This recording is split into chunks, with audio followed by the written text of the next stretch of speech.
Ketika Menteri Pertahanan Amerika awal tahun ini mengatakan di media bahwa Amerika tidak fokus lagi dalam memerangi terorisme, saya berkerut kening. Dalam dunia intelijen yang namanya Amerika tuh negara yang buas. Semua diawasi, semua dipelototi. Bahkan di Langley, di markasnya CIA ada desk khusus Indonesia. Semua negara sih sebenarnya ada desknya. Namun yang menarik adalah banyak doktor ilmu politik, ilmu psikologi, ilmu kebijakan publik yang memperhatikan setiap pejabat Indonesia mengucapkan kalimat di media, baik berupa pengumuman atau apapun. Semua dianalisa. Ini data benarankah? Ini data bohongankah? Ini decoy? Ini pesanan? Ini by design? Semua dianalisa. Sehingga tidak ada berita yang open source di media tidak dibahas lengkap oleh mereka. Sehingga dalam kurun waktu beberapa lama mereka bisa menyimpulkan ini menteri pinter, ini menteri ada agenda, ini pejabat ada main, ini pejabat geblek, ini pejabat adalah perpanjangan pihak asing, ini pejabat penjilat.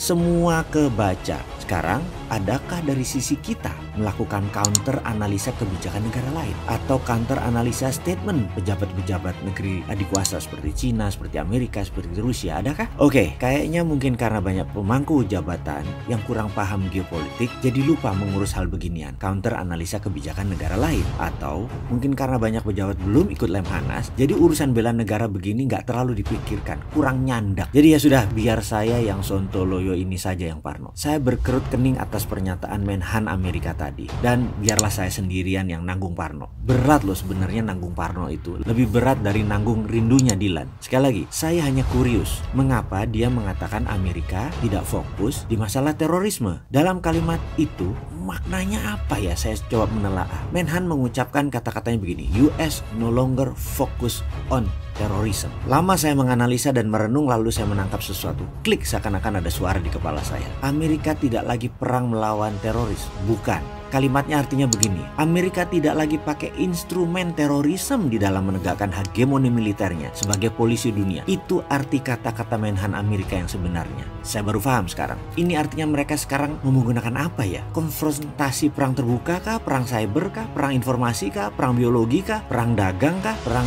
currency kah? Waduh, asli saya berpikir kelas. Sama seperti otak saya lagi berpikir sama seorang grandmaster sekelas Bobby Fischer.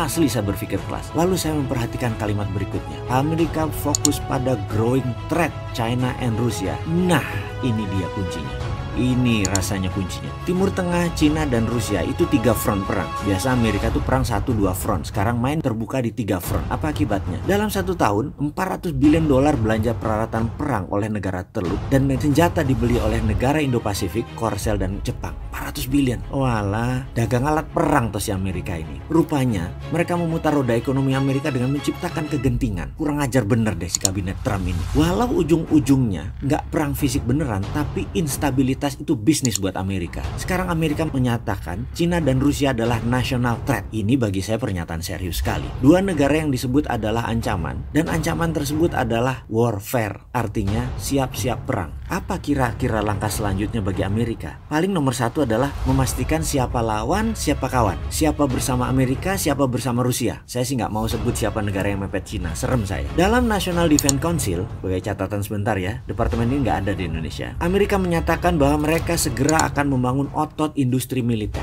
Lalu membangun instabilitas dunia. Lalu membangun kepanikan dan kecemasan. Lalu konfrontasi. Dan itu adalah business as usual. Kurang ajar nggak tuh? Perang adalah bisnis. Gila nih Amerika. Sambil memperhatikan berita, mata saya melirik di meja saya. Ada bundelan buku yang baru saya baca separuh. Bukunya berjudul China Private Army. Tagline di bawahnya, Protecting the New Silk Road. Di sebelahnya ada artikel yang baru saya selesaikan. Artikel tersebut judulnya New Tiananmen Policy, A Secret Meeting That Changed China. Benar, China adalah negara yang sukses melakukan smart power dalam hegemoni ekonominya mereka. Mereka menggunakan economic warfare, bukan pakai military warfare seperti Amerika. China pakai economic warfare. Sangat halus mainnya dan tidak terasa. Salah satu strategi China adalah memainkan export debt dan debt trap. Mudah-mudahan Indonesia nggak kena efek mainnya negara besar itu. Kan semua pejabatnya pinter. Pasti aman Indonesia. Ini hanya si Sontoloyo aja yang parno.